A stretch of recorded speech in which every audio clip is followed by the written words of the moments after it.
하나님 말씀 받겠습니다. 창세기 22장 17절입니다. 17절, 18절, 19절인데 18절, 19절까지 다 할 시간이 있을지 모르겠지만 일단 읽도록 하겠습니다. 17절부터 19절까지입니다. 시작. 내가 네게 큰 복을 주고 내 씨로 크게 성하여 하늘의 별과 같고 바닷가의 모래와 같게 하리니 내 씨가 그 대적의 문을 얻으리라. 또 내 씨로 말미암아 천하 만민이 복을 얻으리니 이는 네가 나의 말을 준행하였음이라 하셨다니라. 이에 아브라함이 그 사원에게로 돌아가서 함께 떠나 브엘세바에 이르러 거기 거하였더라. 아멘. 오늘 핵심 말씀은 17절입니다. 시작. 내가 네게 큰 복을 주고 내 씨로 크게 성하여 하늘의 별과 같고 바닷가의 모래와 같게 하리니 내 씨가 그 대적의 문을 얻으리라. 아멘. 가장 큰 복이라는 제목으로 말씀을 증거할 때 여러분들은 이 세상에서 가장 큰 복을 받은 사람인지 또 받을 사람인지 또 어떻게 받는 것인지 말씀을 깨닫기를 바랍니다. 여기 중심 주제를 먼저 좀 살펴보면 아브라함이 받은 가장 큰 복은 믿음의 조상이 되는 복입니다. 이것보다 더 큰 복은 없습니다. 이것은 영적인 복이겠죠. 그래서 복받는 삶을 살게 하기 위한 목적입니다. 이 말씀을 듣고 나도 이런 복을 받아야 되겠다. 또 이 복을 어떻게 받는 것인지를 말씀을 증거할 때 깨닫는 그런 시간이 되시기 바랍니다. 오늘 앞뒤 문맥을 보면 아브라함이 독자 이삭을 모리아산에 번제물로 드린 이후에 하나님께서 찾아오셔서 큰 복을 선언해 주셨습니다. 그리고 이 아브라함은 이 이삭 사건 이후에 믿음의 조상이 됩니다. 이 믿음의 조상 아브라함은요, 믿음으로 구원받는 모든 성도들에 대한 예표고 모형입니다. 그래서 하나님은 아브라함에게 그냥 복을 주신 것이 아니라 오늘 보니까 큰 복을 주셨다 이렇게 말합니다. 저와 여러분들이 큰 복을 받아야 될 줄로 믿습니다. 이왕이면 큰 복을 받읍시다. 그런데 큰 복을 받으려면 알아야 됩니다. 알지 못하고는 복을 받을 수가 없는 거죠. 그래서 아브라함에게 주시려는 이 큰 복이 과연 뭐냐? 이 아브라함은 하나님께로부터 큰 복을 선언받았는데 영적으로 육신적으로 다 복을 받았어요. 영적으로는 예수님의 그 조상이 되었고 또 인류의 예수 믿고 구원받은 성도들 신앙의 조상이 되었습니다. 그리고 육신적으로는 우리는 영적으로만 이렇게 천국에 관한 복만 받은 것이 아니라 육적으로 받는데 그 육적으로는 장소의 복도 받았습니다. 아브라함이 나이 180살까지 살았으니까 우리는 많이 살아봐야 120살 정도밖에 못 사는데 이 사람은 180까지 살았어요. 또 건강의 복까지 받았습니다. 여러분 골골백세 그렇게 사는 사람이 많은데 진짜 안 죽어 사람 명이 질기다 그러잖아요. 죽을 것 같은데 결정적으로 살아나고 어떤 사람은 30대부터 병 걸려가지고 80대까지 안 죽는 사람들, 그리고 50년 동안 누워있는 사람도 있어요. 이건 복이 아니에요. 이건 빨리 죽어버려야 돼요. 사실은요. 본인도 괴롭지만 주변 사람 정말로 고통을 주는 겁니다. 근데 이 사람은 번쳐 살아가 죽고 난 다음에 얼마나 건강했는지 120살 넘어서 또 세상가를 가가지고 거기서 또 후손이 또 나와요. 그러니까 육신적인 건강은 말을 변할 수 없습니다. 자녀들의 복을 받습니다. 나중에 6명의 자녀를 낳게 되고 즉 생육하고 번성하여 땅에 충만하라. 창세기 1장 28절의 복을 받았고요. 노아에게 아담에게 준 복을 받았고요. 또 창세기 12장 1절로 3절에 약속한 이 복을 아무튼 영적인 복이든 육적인 복이든 다 받았습니다. 그런데 특별히 육신적인 복을 받은 거에 대해서는 크게 아브라함의 생애를 통하여, 아브라함의 신앙을 통해서 그렇게 많이 언급되지 않아요. 그러니까 육신적인 이 180년 동안 살면서 육신적인 삶에 엄청난 복을 받았는데, 이 복은 성경에서 큰 복이다 이렇게 생각지 않아서 그런 거예요. 근데 오늘 본문에 보면은 영적인 복을 선언할 때는 큰 복을 주리니 그래요. 근데 삶의 복을 주실 때는 큰 복이다 그렇지 않아요. 그냥 복 받은 것에 대한 언급도 그렇게 신약에 와서는 아예 없어 버릴 정도로. 벌써 기분이 안 좋아지잖아요. 우리들이 하나님께 구하는 것이 거의 다 물질, 건강, 자녀, 재물, 사업, 직장 승진, 다 거의 이런 복이죠. 돈, 명예, 이런 거죠. 이런 복이 잘못됐다는 것이 아니에요. 이런 복을 받되 성경에서는 이걸 큰 복이라고 생각지 않는다는 거예요. 이 복은 잠깐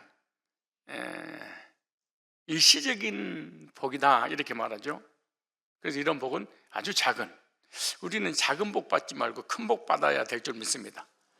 내가 큰 복을 받지 못해서 상처를 받고 시험 들고 막 이래야 되는데, 우리는 큰 복은 관심 없고 작은 복을 안 주면 스트레스를 받고 그러죠. 시험이 들고. 얘들도 마찬가지예요. 집을 물려주는 거에 대해서는 감격이 없고, 사탕 안 주는 거 막 화가 나고 막 이렇게. 학비 몇백만 원씩, 몇천만 원씩, 몇 억씩 시집장가 보낼 때도 집을 사주고 그래도 감사가 없어. 이거잖아요. 진짜 이거 큰 복이잖아요. 그런데 엄마 50만 원만 급히 써야 되는데 좀 줘. 그러니까 내가 엄마가 50만 원 어디니? 엄마가 나한테 해주기 뭐가 있어요? 여지없지요. 그러니까 작은 복 이런 것 때문에 큰 복에 대한 감사가 없어요. 저와 여러분들도 마찬가지예요. 하나님 우리에게 큰 복을 주셨는데 그 복에 대한 감사가 없고, 작은 이 세상의 복을 다른 사람보다 적게 받은 것에 대해서 그렇게 괴롭고 고통스러울 때가 너무 많아요. 그리고 복을 받아놓고도 중요한 겁니다. 복인지는 몰라. 우리 교회 50% 이상은 나 그렇게 생각해요. 큰 복을 받았는데 큰 복을 받은 줄도 몰라 이게. 그래서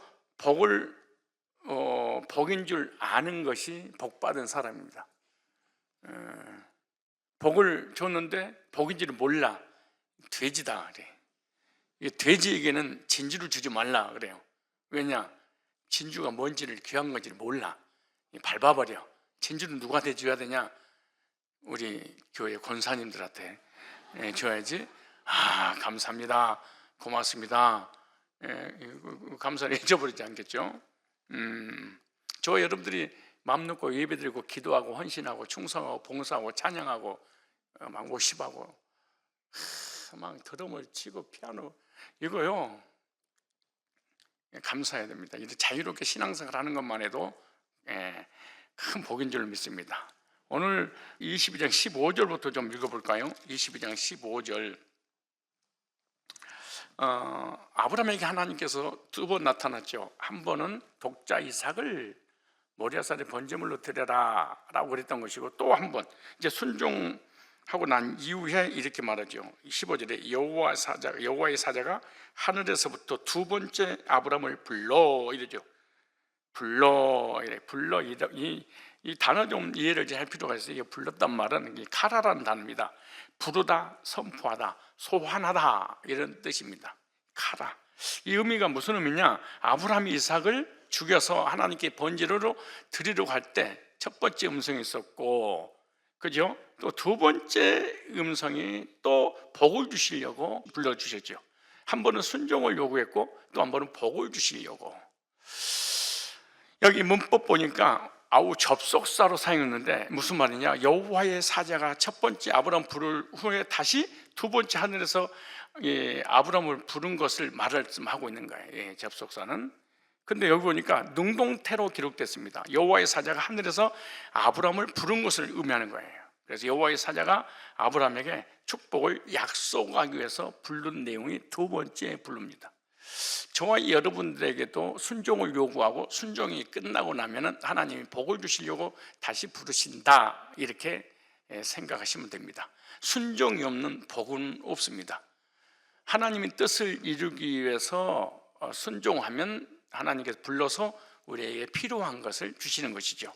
그 다음에 16절에 이렇게 말씀합니다. 16절에 이르시되, 시작, 이르시되 여호와께서 이르시기를 내가 나를 가리켜 맹세하노니, 하나님이 하나님 자신을 가리켜 맹세하노니, 이 말이에요.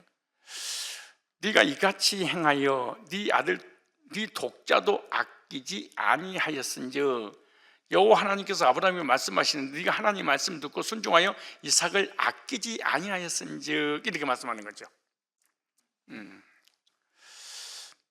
그래서 이제 하나님께서 두 번째 나타나서 복을 주시는데, 이게 뭐니까 맹세하노니, 내가 내 자신에게, 하나님이 하나님 자신의 이름을 걸고 맹세한다. 이 맹세란 말이 이 샤바라는 단어입니다. 맹세하다, 엄명하다, 즉 하나님께서 하나님 자신을 가리켜 아브라함에게 맹세합니다. 근데 맹세하는데 여기 문법이 수동태로 되어 있습니다. 원래 맹세는 누가 하는 거예요? 아랫사람이 윗사람한테 하는 거 아니에요. 윗사람이, 높은 사람이 권위를 걸고서 하는 것이 맹세인 겁니다. 하나님은 이 세상을 창조하신 하나님의 권위로 인간인 아브라함과 맹세를 했습니다. 맹세한다는 것은 무슨 의미냐? 반드시 하나님은 약속했으면 지키신다, 이런 의미입니다. 부모님이 자녀에게 맹세를 했으면 자녀의 의지하고 관계없이 부모가 그 약속을 지킨다. 자기의 명예, 자기의 이름을 걸고, 하나님이 하나님의 이름을 걸고 아브라함에게 복을 준다고 맹세를 했다면 이 맹세한 이 약속은 하나님이 반드시 지키신다, 그런 내용이죠. 근데 문법이 완료로 지키신다, 그렇게 완료로 맹세를 했어요. 하나님이 아브라함이 맹세한 것은 변할 수 없고 바꿀 수 없는 언약의 기약 관계입니다. 반드시 내가 완료로 이 약속을 이루겠다. 그래서 하나님이 직접 아브라함과 맹세했으니까 아브라함에게 이루실 때까지 약속은 변하는 안 변한다? 절대로 변하지 않는다는 거예요. 이 사람의 마음은 시간이 흘러가면서 변할 수 있는데 하나님은 절대로 변하시는 분이 아니에요. 그래서 하나님은 인생이 아니시니 시건치 않으시고 인자가 아니시니 후회가 없으시도다. 어찌 하신 말씀을 행치 아니하시며 하신 말씀을 실행치 아니하시리라, 이렇게 말씀하죠. 그런데 우리 인간은 참 잘 변해. 그렇게 쉽게 변할 수 있을까? 그러니까 사람과 사람의 관계 속에는 약속이 잘 이루어지지 않아요. 그리고 늘 배신한 적이 많아요. 그러니까 사람이 사람 보고 실망하게 되고 그걸로 인해서 고통을 받게 되죠. 근데 하나님은 절대로 변하지 않으신다. 맹세를 하셨는데, 자, 이 말씀이 히브리서 6장에 연결되어 있습니다. 히브리 6장 13절에 보시면 맹세한 그 약속을 아브라함에게 성취하셨다라고 하는 그런 내용이에요. 자, 한번 찾아보실래요? 공동번역을 제가 읽어볼게요. 히브리서 6장 13절 공동번역, 쉬운 번역을 한, 공동번역이 나쁜 게 아니에요. 캐톨릭과 천주교와 기독교 학자들이 연합을 해서 이 성경을 어떻게 쉽게 번역을 할 수 있을까 해서 함께 번역본이지, 이거는 캐톨릭 성경이 아니에요. 공동번역은 캐톨릭 성경은 별도로 있는 거예요. 13절에 보니까 하나님께서는 아브라함에게 약속을 하실 때 당신보다 더 위대한 분이 없었으므로 그래요. 하나님이 하나님보다, 창조주보다 영원한 영존하신 하나님보다 더 위대한 분이, 더 높으신 어디가 있겠어요? 없었으므로 당신 자신을 두고 맹세하시며 이렇게 말해. 14절에 반드시 내가 너에게 복을 주고 너의 후손을 번성하겠다고 말씀하셨습니다. 과연 아브라함은 끈기 있게 기다려서 하나님께서 약속하신 것을 받았습니다. 사람들이 맹세할 때는, 그죠? 사람들이 맹세할 때는 자기보다 더 위대한 분의 이름을 끌어댑니다. 우리 아버지 이름을 걸고 막 그러잖아요. 그래서 그 맹세는 모든 논쟁을 그치게 하는 보증이 되는 것입니다. 하나님께서도 약속하신 것을 이어받을 사람들에게 당신의 계획이 변하지 않는다는 것을 분명히 보여주시려고 맹세를 하시고 보증하셨습니다. 그 약속에 대해서 맹세하고 보증까지 쓰셨습니다. 맹세와 보증, 이렇게 말하는 거예요.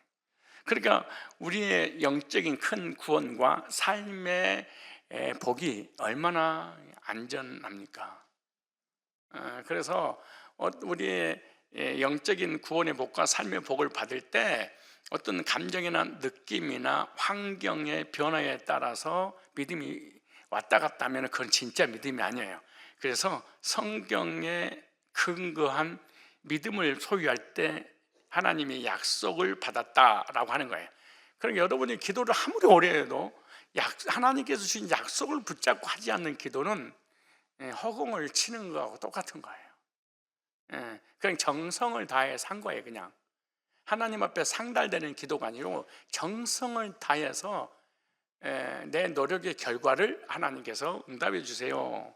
그래도 가끔가다 응답이 올 수 있어요. 그러나 하나님이 기뻐하시는 기도는 아니에요. 그래, 기도라는 것은 하나님이 내게 주신 약속을 하나님께 주장하는 거예요. 하나님 맹세하셨죠?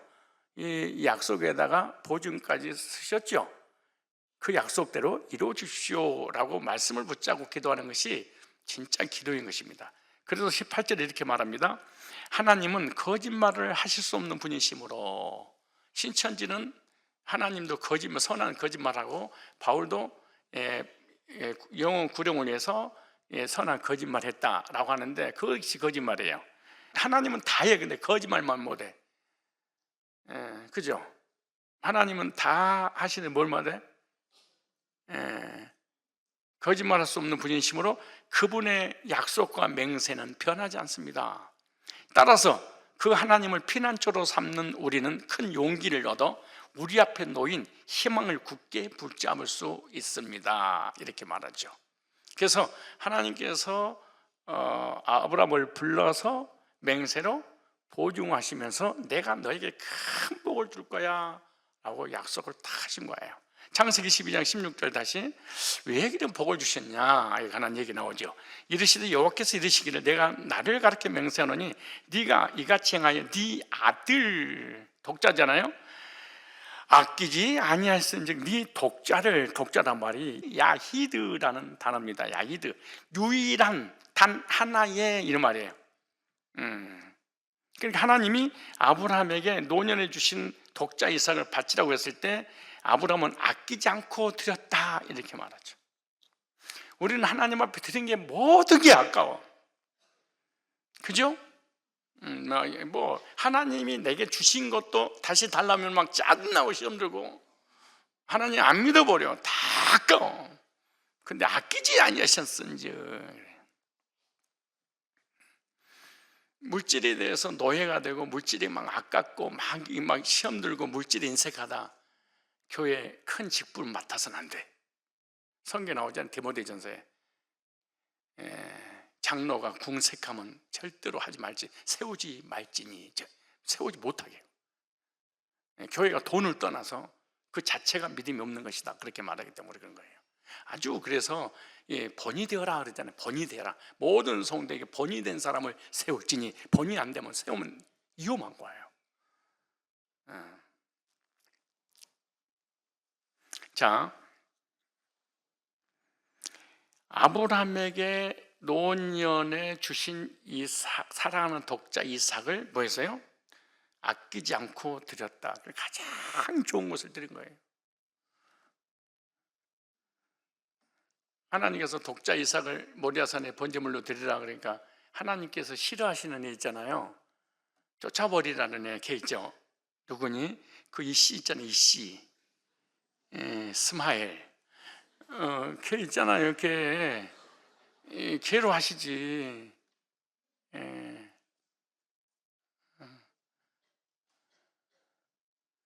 우리는 내가 드리고 싶은 것을 드릴 때가 많아. 근데 하나님이 드리라고 하는 것은 안 드리고 참 신기해. 사람들이 참 미안해. 성도도 그래요. 목장 예배 드리세요. 안 나와. 근데 새벽 예배는 드려. 그 신기해. 나 진짜. 우리 공동체 모임 있습니다. 근데 안 와. 근데 새벽에는 드려. 그 원래는요, 내가 하기 싫어도 하라고 하는 것을 하는 것이, 이것이 진짜 믿음이거든. 근데 하라는 건 안 해. 하지 말란 것만 해. 그 얼마나 이상해 이게. 난 제일로 싫은 사람이 그런 사람인데. 그러니까 하나님이 드리라고 하는 거 드리라고 해야 돼. 나름대로 믿을 때가 너무 많은데, 여기서 독자 이삭이란 말이 여기 나오잖아요. 유일한 단 하나 그러죠. 이게 표상학적으로 독생자는 신약에 오실 예수님을 상징하는 거예요. 하나님이 세상을 이처럼 사랑하사 독생자를 주셨으니, 하나님이 사랑하는 독자 예수님을 우리에게 보내주시는 것에 대한 모형도로 표상학적으로 보여주고 있는 거예요. 그래서 하나님이 이 세상을 사랑하셔서 독생자를 보내 그를 믿는 자마다 멸망치 않고 영생을 얻게 하십니다. 그러므로 복 중에 가장 큰 복은요, 이 세상에서 모든 것을 다 가졌다 해도 그 복보다 더 크고 더 위대한 복입니다. 세상의 모든 것을 다 얻었다 해도 하나님과의 관계가 없는 것이라면 진정한 복이 될 수 없어요. 그래서 이 시간에 많은 것을 준비했는데 하나만 전하고 마치려고 그래요. 하나님께서 아브라함에게 주신 복은 오늘 우리들이 주시는 복에 대한 모형이에요. 그림자예요. 그래서 아브라함 이름에다가 내 이름만 넣어버리면 내 복이 된다 그 말이에요. 아브라함은 이제 죽고 없어요. 아브라함은 떠났어요. 하나님 품에 갔어요. 그런데 성경은 지금도 우리에게 주신 것은 아브라함은 대표성에 의한 것이지, 아브라함에게 주셨다고 하는 이 복은 아브라함이 다 받지 못하고 갔어요. 그러니까 하나님을 믿는, 성경을 믿는 모든 사람에게 똑같이 주신다는 그 복인데, 그 복을 제가 소개하려고 합니다. 그 복 하나만 소개할 거니까 이 복 받아 누리시길 바랍니다. 아브라함이 받은 큰 복은 도대체 어떤 복이냐? 오늘 본문 한번 읽어볼까요? 한번 읽어봅시다. 몇 절 읽으시냐? 오늘 다시 22장 17절에 시작. 내가 너로 큰 복을 주고 내 씨로 크게 성하여, 또 18절에 또 내 씨로 말미암아 천한 만민이 복을 얻으리니, 아브라함 때문에 복을 받는 것이 아니라 아브라함의 씨를 통하여 복을 받는다 그러죠. 그러니까 아브라함의 씨, 이 말이 첫째, 씨가 번성케 되는 복입니다. 뭐가 되는 복이에요? 여기 나오죠. 네 씨로 말미암아. 이 씨란 말이 히브리어로 제라라는 단어입니다. 제라, 씨, 자손 이런 의미예요. 그러니까 하나님은 아브라함의 씨를 통해서 천하 만민이, 온 인류가 복을 받도록 하신다는 거예요. 여기서 이 씨는 여자의 후손 오실 예수님을 말씀하고 있는 거예요. 아브라함의 혈통으로 오실 메시아 예수님을 통해서 모든 성도가 영적인 복을 받겠다. 그래서 성경에서 이 영적인 구원의 복을 큰 복이라 그래. 그래서 서론에 그렇게 말씀드린 거예요. 큰 복을 받고도 복인지를 몰라. 받았는지 안 받았는지, 그리고 큰 복을 받았는지 불구하고 사소한 소소한 이 삶의 복을 받지 못한 것에 대해서 막 괴로워하고 불평을 늘어놓은 사람이 너무 많아. 너무 큰 걸 받았는데, 집을 사줬는데 용돈 안 준다고 막 집을 나가버리니, 부모님 관계를 끊어버리니, 이거하고 똑같은 거예요 이게. 그래서 갈라디아서 3장 16절을 다시 한번 보겠습니다. 본문을 놔두시고요. 이 씨로 말미암아 천한 만민이 복을 받는다 할 때 씨는 도대체 누구를 얘기하는 것일까? 다시 한번 찾아볼까요? 갈라디아서 3장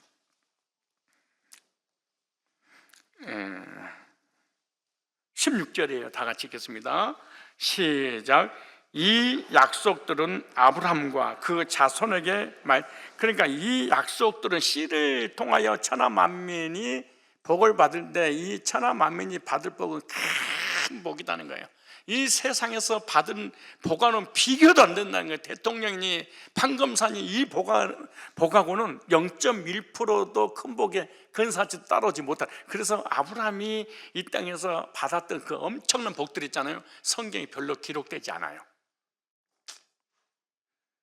그런데 큰 복에 대해서는 아주 성경 아주 엄청나게 할애했습니다. 자, 보세요. 이 약속들은 아브라함과 그 자손에게 말씀하신 것인데, 여럿을 가리켜 그 자손이라 하지 않고 오직 하나를 가리켜 네 씨 자손이라 하셨으니 곧 누구라? 그리스도라 그랬어요. 그리스도. 그러니까 이 아브라함의 씨로 오실 예수님을 통해서 우리가 죄산 받고 사망의 문제가 해결돼서 구원받아서 천국을 기업으로 상속받을 이 복을 큰 복이다. 이 복은 영원한 복이다. 이렇게 말해요. 여러분이 건강의 복도 일시적이에요. 일시적이에요. 물질도 일시적이에요, 사실은. 여러분 얼굴 예쁜 적 있었죠? 죄송합니다. 예쁜 적 있었어? 지금 아니다 그 말이잖아요. 그래서 무슨 사진을 요즘 그걸 뭐라고 그래? 사진을 변형해 가지고 자기 푸사 올려놓은 걸 그 무슨 AI? 그 AI인가 힘을 빌려 그죠? 그 표정 해가지고 얼굴을 싹 바꿔놨더라고. 나는 기절할 뻔했어, 우리 권사님 얼굴 보고. 그래서 나는 옛날 사진인 줄 알았어, 실제로. 옛날 20대 사진인 줄 알았어. 그랬더니 아니었더라고.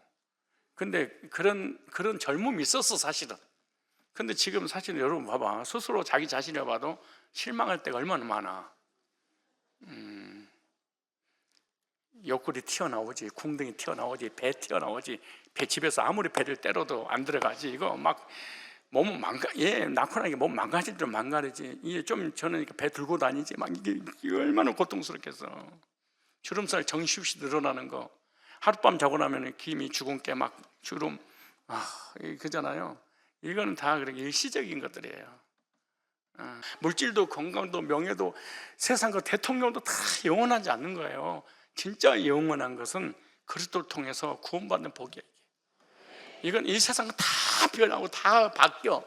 근데 구원의 은혜를 주신 것은 하나님께 맹세를 했어. 그리고 보증까지 했어. 잘못되면 내가 책임질 거야. 얼마나 안전하냐고, 우리 구원이. 이 복을 큰 복이다. 그래서 아브라함의 씨를 통하여 오신 메시아가 바로 구세주인데, 그 구세주를 믿는 사람은 큰 복을 받았다 그래요. 여러분 말씀 들어보니까 큰 복 받았어요? 그럼 작은 복 못 받은 것에 대해서 실망하고 막 인상 쓰고 괴로워하고 슬퍼하지 마세요. 특별히 여자들 가을 되니까 막 우리 남편이 꼴보기 싫어지고 돈도 안 벌어다 주고 이거 딴 놈 전부 다 진급돼 가지고 승승장구하는데 이것은 맨날 거머거리고 믿음도 없는 것처럼 보이고 이쪽 세상에서도 벨벨 없고 교회에서도 벨벨 없고 이거 장로 가면 이미 끝났고 이거 괜찮아, 잠깐 지나가는 거야. 잠깐 지나간 거야. 이게 큰 복 받으셨어요? 받은 것처럼 느껴져요? 갈라디아 3장 29절 보여요. 갈라디아 3장 29절에 자 뭐라고 말씀하시냐 그러면은, 자 시작. 너희가 그리스도께 속한 자면 곧 아브라함의 자손이요, 이렇게 되는 거예요. 그래서 아브라함을 믿음의 모델로 세우는 거예요. 그래서 아브라함의 후손으로 오실 메시아를 믿음으로 큰 복을 받은 아브라함처럼 우리들도 오신 예수님을 믿음으로 구원받으면 이렇게 말해요. 약속대로 유업을 이을 자니라. 그래서 유업, 그러니까 상속자다 그 말하잖아요. 천국의 상속자. 이게 보통 사람이 아니에요. 여러분 큰 복 받았어요? 여러분에게 만약에 그럴 일은 없겠지만 1조가 있어. 1조 너무 크게 불렀다, 개념이 안 되니까. 이게 100억도 그냥 10억만 해. 그지? 우리는 뭐 평생 100억 이제 그게 너무 멀면은 실감이 안 나니까 그냥 100억을 가지고 있어. 근데 10억을 사기당했어. 그러니까 얼마 남았어? 90억 남았죠. 자살할까? 우울증 걸릴까? 잃어버린 것보다 뭐가 더 많아? 남은 게 더 많아.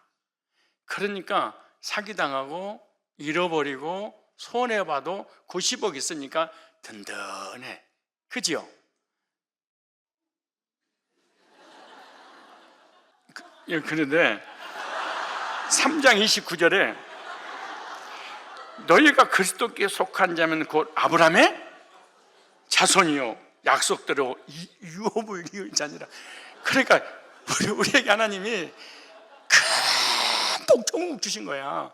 근데 이 땅에서 작은 복이 사업이고 직장이고 승진이고 남편이고 아내고 명예고 다 작은 복이야. 근데 이것이 왔다가 가버릴 때도 많아. 손해볼 때도 있고. 그래서 이것 때문에 괴롭고 고통스럽고 절망하지 않아. 왜? 너무 큰 복이 있으니까. 가장 큰 복, 기뻐하고 즐거워 좋아하고 감사해야 돼. 갑자기 또 큰 복이든 나중 문제고 작은 복에다도 주치세요. 막 얼굴 보니까 그런 느낌이에요. 자, 여러분 우리 믿음으로 아브라함의 후손이 됐잖아요. 여기 나오죠. 29절에 시작. 너희가 그리스도께 속한 자면 곧 그러니까 그리스도께 어떻게 속했냐? 아브라함의 씨로 오신 예수님을 믿음으로 아브라함에게 속한 자는 천국을 기업으로 상속받을 거야. 놀라운 일. 로마서 8장 봐보세요. 로마서 8장 몇 절 보시면 되냐? 자 보세요. 몇 절 읽으시냐 그러면 17절이에요. 17절. 자녀임은 또한 후사 곧 하나님의 후사요. 이 후사란 말은 상속자 그 말이에요. 우리가 지금 여기 그 약속을 주시고 맹세하신 말씀 이런 내용이잖아요. 자녀면 또한 상속자요 곧 하나님의 상속자요 그리스도와 함께한 상속자. 그러니까 공동 상속자. 그러니까 하늘나라 천국을 예수님과 나오고 공동으로 상속시켜 준다는 거야. 공동 명의로. 보통 축복이 아니에요. 우리와 그와 함께 영광을 받기 위하여 고난도 함께 받아야 할 것이니라. 이렇게 말해요. 예수님으로 말미암아 영원한 천국을 상속받을 자가 바로 믿음으로 구원받은 성도들인 줄 믿습니다. 여기 창세기 22장 다시 돌아가서 18절 한번 보시면 22장 18절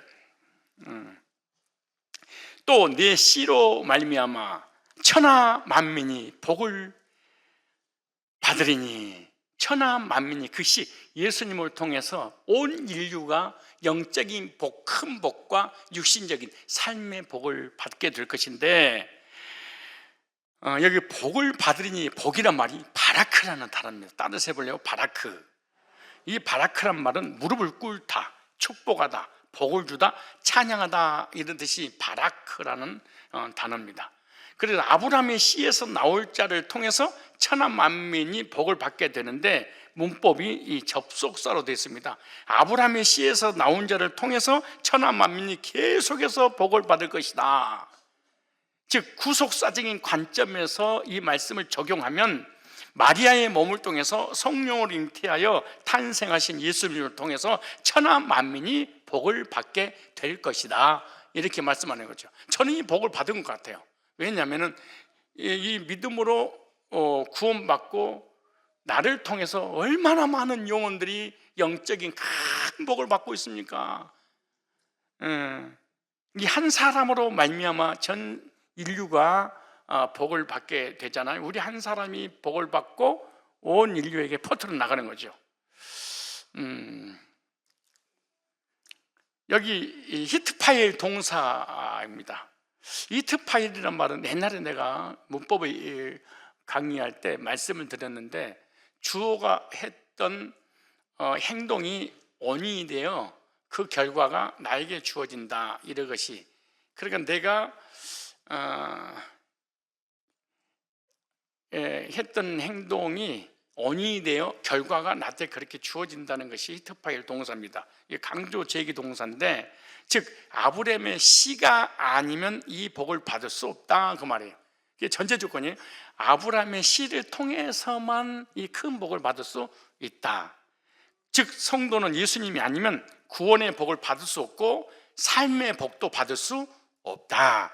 아브라함이 믿음의 조상으로서 영적인 복과 삶의 복을 받은 것은 누구를 기다리면서? 예수님을 기다리면서. 오늘 우리들은 오신 예수님을 통해서 영적인 천국, 또 삶의 복도, 마음의 평강도 다 누릴 수 있는 거예요. 그래서 성도는 예수님으로 말미암아 영육의 복을 받아서 천국의 기업을 이을 상속권자가 된 줄로 믿으시기 바랍니다. 즉 아브라함에게 주신 약속의 씨는 예수 그리스도였다. 누구예요? 아브라함에게 약속된 그 씨를 통하여 천하 만민이 구원받은 것은 예수님을 통해서 받는 복인데, 그래서 마태복음 1장 1절에 아브라함과 다윗의 자손, 예수 그리스도의 족보, 예수 그리스도의 계보, 예수 그리스도의 세계라 이렇게 말하는 거예요. 그러니까 아브라함, 이삭, 야곱 12지파를 통하여 누가 오신 거예요? 예수님이. 그래서 아브라함부터 시작해서 예수님의 족보가 계속 예수님 족보로 와서 우리까지 연결되는 거예요. 그 말씀이 로마서 9장 7절 나와요. 한번 로마서 9장 7절로 8절을 찾아보겠습니다. 로마서 9장 7절 8절입니다. 6절 보겠습니다. 또한 하나님의 말씀이 폐하여진 것 같지 않도다. 이스라엘에게서 난 그들이 다 이스라엘이 아니요 이렇게 말하죠. 또한 아브라함의 씨가 다 그 자녀가 아니라, 그렇죠? 오직 이삭으로부터 난 자라야 네 씨라 칭하리라 하셨으니 곧 육신의 자녀가 하나님 자녀가 아니라 오직 약속의 자녀가 씨로 여기심을 받느니라. 약속의 말씀은 이것이라. 명년 이때 내가 이르리니 사라에게 아들이 있으리라 하시니라. 그러면서 쭉 이어지는 예수님을 말씀하고 있는 거예요. 그래서 구약에는 예수부터 혈통이 된다는 것이 최고의 복이고, 신약에서는 믿음으로 거듭나서 그리스도의 혈통이 되는 것이 큰 복입니다. 저와 여러분들이 아브라함이 받았던 그 복을 받은 줄로 믿습니다. 아브라함의 상속자, 아브라함의 후계자입니다. 아브라함이 받는 복은 다 나의 것으로 주장하면 내 것이 되는 거예요. 이것을 성경에서 믿음 그렇게 말하는 거예요. 자, 로마서 8장 29절 한번 찾아보겠습니다. 로마서 8장 29절입니다. 8장 29절 시작. 하나님이 미리 아신 자들로 또한 그 아들의 형상을 본받게 하기 위하여 미리 정하신, 여기 중요한 말 나오죠. 아들의 형상을 본받게 하기 위하여 미리 정하셨으니, 아들의 형상을 본받게 하기 위하여 미리 정하시는 그로 많은 형제 중에서 맏아들이 되게 하려 하심이라. 무슨 아들? 맏아들. 그러니까 예수님이 우리 맏형님 그렇게 표현했어요. 우리 예수님께 형님 한번 불러볼 거예요. 시작. 여러분 오빠 그래야 되는 거 아닌가? 저와 여러분 차남이에요. 그래서 구원받은 모든 성도는 성도의 맏형이 예수님이십니다. 그리고 예수 믿고 구원 받고 부활을 믿는 사람들은 바로 이 예수님과 형제가 되는 거예요. 영적인 형제. 그래서 이렇게 말하는 거예요. 예수님의 죽으심과 부활을 통하여 우리를 예수님의 동생 삼으셨다, 그렇게 말해. 형제 삼으셨다. 보통 사건이 아니에요. 우리가 누구 형제야? 예수님이 형제. 시작. 형. 이게 틀린 말이 아니에요. 한번 찾아볼래요? 여러분, 우리가 예수님의 동생이 되고 예수님이 우리를 동생 삼은 것에 대해서 예수님은 부끄러워하지 않으셨대. 진짜 여러분, 자기 친구가 누구냐에 따라서 부끄럽냐 부끄럽지 않냐 그러잖아요. 부끄러울 만하면 소개도 안 하잖아. 근데 당당한 사람은 내 친구야, 내 버치야 이러잖아요. 근데 죄인 중에 괴수 같던 우리를 예수님이 친구로 삼았는데 부끄럽지 않았다 그래. 그런 말씀이 성경에 있을까요? 없어요? 모르겠지. 히브리서 찾아보세요. 난 진짜 이렇게 은혜스러울 수가 없어. 히브리서 2장 11절 보세요. 우리 형이 나한테 동생 삼은 거에 대해서 한 번도 부끄러워본 적이 없대. 그리고 우리 스스로 얼마나 부끄럽냐고 내 자신을 볼 때 볼까요? 히브리서 2장 11절 시작. 거룩하게 하시는 자와 거룩하게 함을 입은 자. 이것만 말씀 들어도 여러분 큰 복 받은 사람이에요.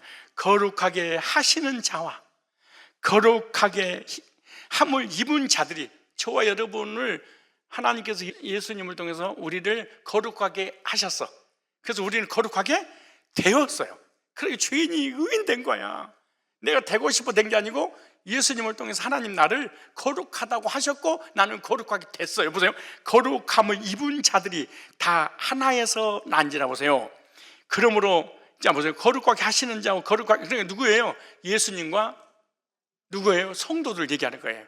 예수님과 예수님을 통해서 죄 사함 받고 의롭게 된 사람. 그럼 예수님도 거룩하고 누구도 거룩한 거예요? 우리도 거룩하죠. 근데 이렇게 말해. 그러므로 형제라 부르시기를 부끄러워 아니하시고. 근데 보세요. 근데 예수님은 우리를 형제라 칭하기를 뭐하게 하지 않아? 부끄러워하지 않았대. 근데 우리는 예수님을 믿은 거 부끄럽죠? 뭘 아니야. 밖에 나가서 예수 믿는다는 얘기 안 하잖아. 쪽팔리니까. 얼마나 부끄러우니까 전도를 안 해. 어디가 성경 허기만 넣어가지고 다니잖아요. 백에다 넣어놓고 다니고 누가 알 사람. 왜? 부끄러우니까. 전능하신 창조주 하나님이 죄인을 거룩하게 하고 난 다음에 부끄러워하지 아니하셨다. 우리는 안 부끄러워한다. 그런데 우리는 하나님을, 예수님을 믿은 것에 대해서 얼마나 부끄러워하는지 몰라. 그래서 다른 사람 소개를 못해.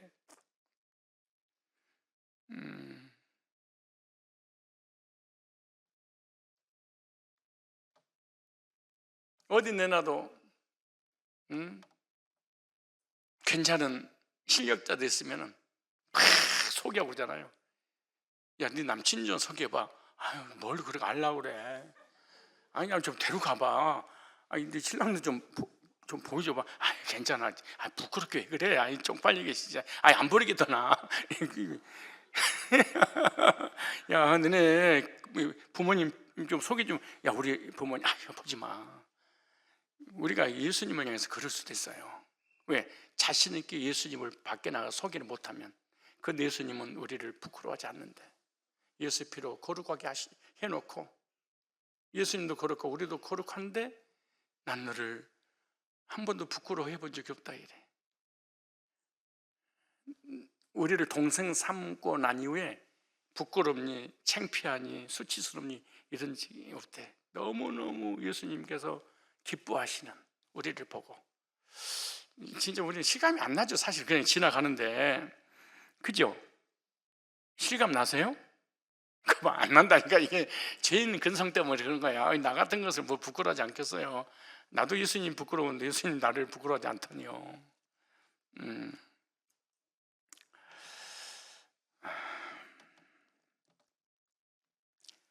요즘 재림주들 있죠. 자기가 재림주라고 하고 성도들이 재림주를 갖다가 아버지라, 영의 아버지 이렇게 평강제일교회라든가 이단들은 그렇게 부릅니다. 네. 안상홍이를 재림예수라고 그러잖아요. 그래서 안상홍을 아버지라고 부르는데 아버지라고 부르면 안 됩니다. 왜냐하면 예수님을 우리가 아버지라고 한 번도 이상하죠. 하나님은 아버지라고 부르는데 예수님도 하나님이시잖아. 근데 아버지라고 불러요? 형이라고 불러요? 아니, 이상하네. 여러분, 근데 이상하게 예수님 아버지 그런 적 없죠? 혹시 예수님 아빠 그런 손 들어봐봐요. 근데 하나님 아버지, 하나님 아빠는 나오면 너무 자연스럽잖아. 근데 이상하게 예수님 아빠, 예수님 아버지, 예수님 아버지 저에게 복을 주세요 이러지 않잖아요. 예수님은 아버지라고 부르지 않습니다. 우리는 믿음으로 예수님의 가문의 혈통이 됐는데, 우리가 아브라함의 자손은 혈통으로 된 것이 아니라 믿음으로 되는 거예요. 이해가시죠? 그래서 성도들의 언어 중에 삼가한 호칭이 있어요. 땅에 있는 자를 아버지라 부르지 마라. 그러니까 이단들은 영의 아버지, 이렇게 이단들의 교주들이 이렇게 이런 짓거리 하는데, 그런 이단의 교주 때문에 마태복음 23장 보실래요? 그런 말씀이 있는가? 마태복음. 그래서 우리는 예수님을 뭐라고 그래요? 맏형, 형님 그런다고 그래서 예수님한테 형 그러니까 그러면 또 이상하게 생각하니까 우리만 알고 있어요. 그냥 나는 동생이고, 그렇게 형이 그리고 우리를 잘 돌봐 주시는 거예요. 그래서 오늘부터 예수님 형 어디 계세요? 요즘 잘 옆에 있는 게 잘 안 느껴져요. 그럼 형 그러다가 전라도 말로 성 그러고 막 불러요. 근데 예수님을 아버지라 부르면 안 돼. 이단들은 자기가 재림지고 재림주를 아버지라고 부르잖아요. 그럼 재림주는 예수님이잖아요. 예수님은 아버지로 부르지 않지요. 그래서 이단이 돼버리는 거예요. 볼까요?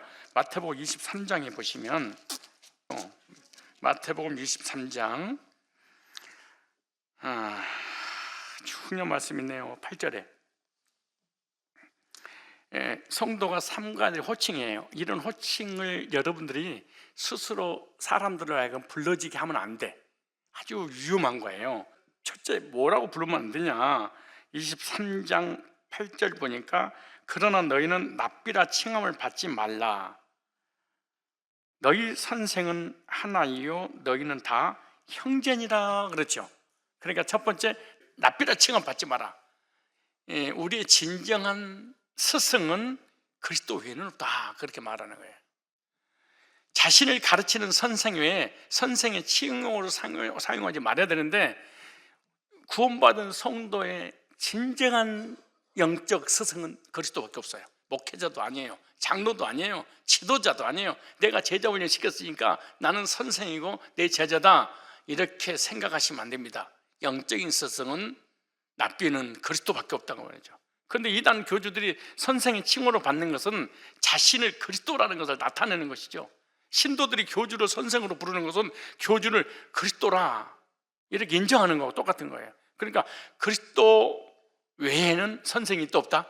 스승이 있다 없다? 없어요. 그러니까 예수님이 누구도 그리스도로 인정해서는 안 됩니다. 그리스도 인정되실 분은 오직 예수 그리스도뿐입니다.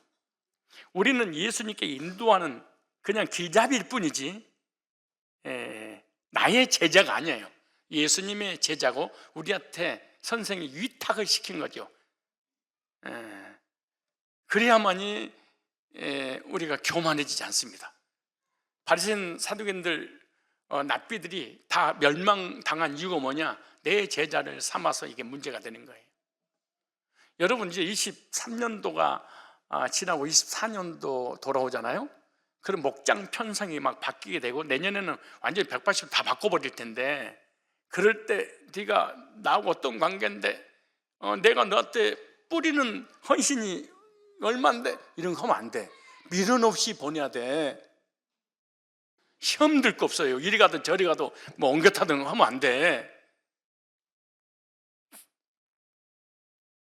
대목자도 내려놓을 줄 알고 마르고 닳도록 하지 말고, 부대목자도 죽을 때까지 하려고 하지 말고, 내려놓는 거 시험 들고 상처받고 내 제자 삼으려고 그러니까 그게 어디가 있어. 사람 절절 쫓아다니지 말고.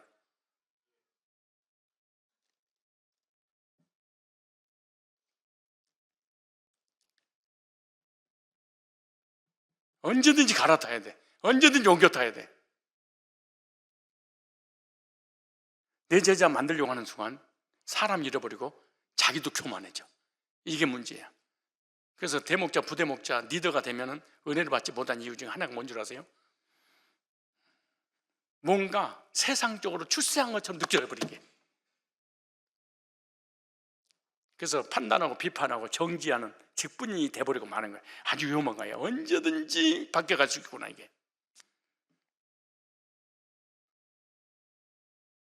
교회에서 어떤 직분 맡은 것도 조심해요. 두 번째 보세요. 23장 9절 한번 읽어볼래요? 시작. 땅에 있는 자를 아비라 하지 말라. 너희 아버지는 하나이시니 곧 하늘에 계신 자신이라. 두 번째 뭐예요? 아비라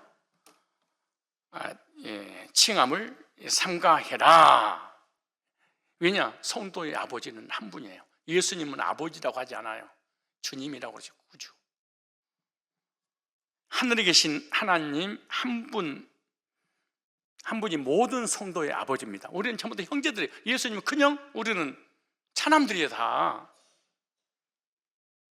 예수님도 하나님을 아버지라고 불렀죠. 우리들도 하나님을 아버지라고 부르는 거죠. 이단 교주들은 아버지의 호칭을 받고 있죠. 교주를 아버지라고 부르는 것은 하나님의 칭호예요. 그래서 교황을 아버지라고 부르잖아요. 신부를 아버지라고 부르잖아요. 그래서 땅에 있는 자 육적 아버지를 얘기하는 것이 영적인 아버지예요. 그래서 아버지는 누구다? 하나라. 누구예요? 하늘에 계신 하나님은 우리 아버지입니다. 아무도 아버지 호칭을 받아서는 안 되는데, 만약에 아버지 호칭을 받았다 그러면은 이단의 교주다 이렇게 생각하면 돼. 그러니까 세 번째 보세요. 얼마나 중요한지. 이것만 오늘 분별해서 가도, 자, 몇 절 읽으시냐? 23장 10절 시작. 또한 지도자라 칭함을 받지 말라. 너희 지도자는 하나이니 곧 그리스도니라. 지도자로 칭함 받지 마라. 우리 지도자는 하나인데 예수 그리스도만이 진정한 우리 지도자. 예수 외에 다른 지도자는 없다는 거죠. 이단의 교주들은 최고의 지도자로 호칭이 되고 있는데, 그래서 이 지도자들 중에 뭐 영원한 총회장님, 총재님 막 늘 그래요. 즉 교주를 그리스도라고 하나님으로 부르기 때문에 그러는 거예요. 그래서 지도자가 되어서 그리스도의 자리에 앉으면 안 됩니다. 진정한 우리의 지도자이신 예수 그리스도를 믿는 자가 바로 성도입니다. 그래서 지도자 되기를 좋아하는 것 자는 화 있을진저. 화 있을진저. 지도자가 되려고, 리더가 되려고 어디 자리를 잡으려고 하는 순간 교만이 들어오면 그걸로 그 신앙은 끝입니다. 이게. 우리 교회의 진정한 지도자는 누구밖에 없어요? 영적인 지도자는 그리스도. 그래서 선생, 지도자 되려고 그렇게 하지 마라. 이게. 무슨 장하려고 막 일을 쓰지 마세요. 이런 사람을 외식하는 자라. 그래서 명예욕을 버려야 됩니다. 교회에서 은근히 명예욕이 많습니다. 그리스도를 중심으로 살아가는 사람이 바로 큰 복을 받은 사람이에요. 땅에 있는 사람을 아버지라고 부르지 말라. 땅에 있는 사람은 선생이라고 하지 마라. 땅에 있는 사람이 지도자 된다고 하지 마라. 그 세 가지 공통점은 하나님의 자리에 있고 싶어서 그런 거예요. 근데 실제로 세상에서든 교회에서도요, 그런 교주급의 길을 가는 사람 나중에 다 망하더라고. 그래서 성경에서 하나님을 아버지라고 그러고 예수님을 성경에서는 맏형이라고 그러죠. 형제라 그래요. 그래서 하나님께 가서 예수님과 함께 형과 동생들이 공동으로 상속받는 상속자가 되었다, 이렇게 말하는 거예요. 예수님을 형 그러면 자연스럽죠. 근데 예수님은 아버지. 그래서 정통교회에서 예수님을 아버지라고 한 번도 들어본 적이 없죠. 정통교회를 다니기 때문에 그런 거예요. 근데 이단들은 예수님을 아버지라고 불러요. 주님이라고. 왜냐? 그 예수님이 재림하시는데 영으로 재림해서 자기가 재림주가 되기 때문에 예수님이 이렇게 이단의 교주들 중에서 아버지라는 칭호를 부르게 되는 거죠. 그래서 성경에서 성도가 받을 수 있는 가장 큰 복은 예수 믿음으로 말미암아 예수 그리스도의 가문이 되는 거예요. 그래서 눕기서가 왜 중요하냐? 눕기서는요, 눕이 시어머니를 잘 공경했다. 그리고 우리들도 공경해서 효도하자, 그런 내용이 아니에요. 어떻게 눕이 낳은 아들이 예수님의 조상으로 이어졌는가, 이걸 기록한 책이에요. 그래서 예수님이 족보 이름이 들었다는 것이 얼마나 중요한지 모른다. 그래서 마태복음 보면 다 족보 얘기, 눕기서도 보면 다 족보 얘기예요. 그 족보를 통하여 예수님이 오셨고, 어떻게 우리는 믿음으로 예수님의 혈통으로 이어져서 하늘나라를 상속받느냐, 그런 내용입니다. 그래서 그리스도 안에 있으면 씨를 천하 만민에게 그 씨를 통해서 복을 주신다. 이것이 바로 번성의 복인데, 그리스도 안에서 번성입니다. 그리스도가 없는 번성과 번영은 복이 아니에요. 예수 없이 아무리 명예를 얻고 재물을 얻었다 할지라도 그 복이 될 수 없는 거예요. 그리스도 안에서 번성하고 크게 되는 것이 성경에서는 큰 복이라. 세상에서 아무리 잘 되어서 복을 받는다 할지라도 신앙을 손해보면 세상에서 잘 되는 것이 복이 아니에요. 돈 못 벌어도, 출세 안 해도, 건강하지 않아도 주님 안에 있으면 큰 복 받은 사람이세요. 여러분 주 안에 있으십니까? 큰 복 받은 사람이에요. 복음 안에서 번성게 되는 복.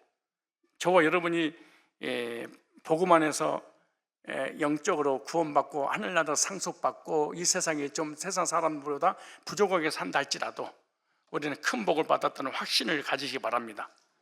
아브라함도 믿음으로 구원받았기 때문에 큰 복을 받았다고 성경은 그렇게 말씀하고 있어요.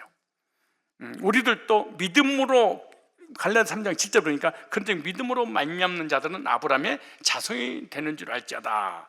히브리서 2장 16절에 보니까 오직 아브라함의 자손을 붙들어 주려 하심이라. 아브라함이 로마서 3장 4장에 보면은 하나님을 믿음으로 의롭게 되었다. 그래서 믿음의 조상이 되었다 그렇게 말해요. 그럼 우리들도 행위가 아니라 아브라함의 씨로 오신 예수님을 통해서 믿음으로 구원받았어요. 그렇죠? 그러면은 우리는 영적으로 아브라함의 후손이 되었다 그 말이죠. 그래서 믿음으로 하나님의 자녀가 된 것은 복 중에 최고의 복이요 가장 큰 복을 받은 사람입니다. 오늘 말씀을 듣고 보니까 큰 복 받았어요? 예수 믿고 구원 받았어요? 그럼 큰 복을 받았으면 큰 복을 받은 사람답게 좋아하시고 기뻐하시고 즐거워하시고 행복하셔야 돼. 근데 큰 복을 받았는데 큰 복이 뭔지를 모르니까 즐거워하지 않고 감사가 없는 거예요. 그래서 여러분이 기쁘고 즐겁고 행복하지 않는 것은 큰 복은 생각지 않고 집 사준 건 생각하지 않고 용돈 안 준 거에 대해서 막 이렇게 힘들어하기 때문에 그런 거예요. 영적인 복이 이 지구상에서 가장 큰 복이고 영원한 복인 줄로 믿습니다. 천국 백성이 된 줄로 믿습니다. 그래서 그 복을 받은 성도들답게 좋아하고 기뻐하고 감사하고 감격하면서 이 세상에서 사는 날 동안에 이 복음의 생명의 씨를 퍼뜨리고 그리고 나를 통하여 큰 복을 받게 하고 이 세상 떠나가는 날 영원한 예수님과 함께 천국의 상속자가 되어서 하늘나라를 상속받는 상속권자로 누리게 될 줄로 믿습니다. 기도하겠습니다. 믿음의 조상 아브라함에게 씨가 번성되는 큰 복을 주신다고 약속하신 약속은 아브라함의 씨로 예수님께 오셔서 십자가의 구속을 이루심으로 죄와 사망에서 구원하여 천국의 기업을 상속시켜 주신다는 동일한 언약을 주신 것을 믿고 감사를 드립니다. 예수 믿고 구원받아 하나님의 자녀가 된 것이 기적이요 복 중에 가장 큰 복임을 깨닫고 저희들 감사하고 기뻐하고 즐거워하며 누리는 삶을 사는 우리 모두가 되게 하여 주옵소서. 이 세상에서 추구하는 이런 모든 복들은 잠시 잠깐 있다가 사라지는 안개와 같은 복들이기 때문에 영원하지 않는 복에 집착해서 받지 못한 것에 대해서 또 떠나가는 것에 대해서 괴로워하고 고통당하고 또 일시적인 것을 위하여 영적인 것을 포기하는 하나님과 멀어지는 그런 일이 없도록 성령께서 우리를 붙잡고 주님께 가까이 갈 수 있도록 인도하여 주옵시고 복 중에 가장 큰 복이 예수님의 믿음으로 혈통이 되어서 천국을 상속받을 상속권자임을 확신하고 감격 속에 세상도 자신도 환경도 이기고 승리하는 근사한 그리스도인들 되게 하여 주시옵소서. 주 예수 그리스도의 거룩하신 이름으로 기도드리옵나이다. 아멘. 이제는 우리 주 예수 그리스도의 구속의 은혜와 하나님 아버지의 사랑과 성령님의 교제 인도 역사 충만케 하심이 이 지구상의 복 중에 가장 큰 복 그리스도를 통하여 죄사함받고 오르게 되어 영생 얻어 천국을 상속받을 상속권자가 되었다는 확신을 가지고 작은 것에 집착하여 괴로워하고 고통스럽게 살지 않고 큰 복을 받은 사람답게 기뻐하며 감격 속에 살고자 믿음 갖고 돌아가는 정기한 주의 백성들 머리 위에 이제로부터 영원토록 항상 함께 있을지어다. 아멘.